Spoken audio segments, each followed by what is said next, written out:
আল্লাহর নবী বলেন প্রতিদিন দুইবার, সকালে একবার, সন্ধ্যায় একবার আমার উম্মতের আমল আমি রাসূলের সামনে ফেরেশতারা পেশ করে। হায় হায়, নবীর সামনে তোমার নাম উচ্চারণ হয়, ফেরেশতা বলে ইয়া রাসূলুল্লাহ একটা সিজদা দেয় নাই, একটা একটা সিজদা দেয় নাই। আল্লাহর নবী তখন বলে হায় আমার উম্মত, আমার 23টা বছরের দিবানিশির এই মেহনতের কোনো কদর করলি না। 23 বছরের আমার এত কষ্টের কোনো কদর হলো না।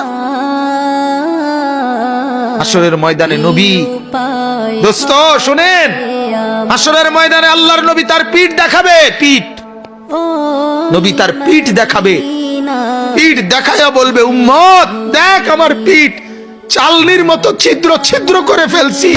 তায়েফের বাচ্চারা যখন আমার পাথর মারছে ওই পাথরের আঘাত সইতে গিয়ে, সেদিন দেখবেন, সেদিন বুঝবা যুবক,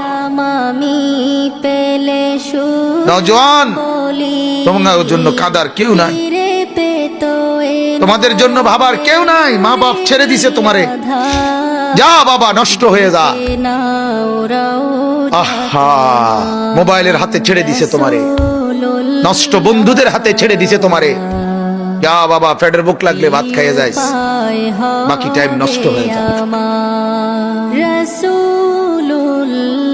অভিভাবক ছেড়ে দিছে সন্তান, দুপুর বেলা বের হইছে রাত 10টা পর্যন্ত, কারো কোনো পেরেশানি নাই মা বাবার।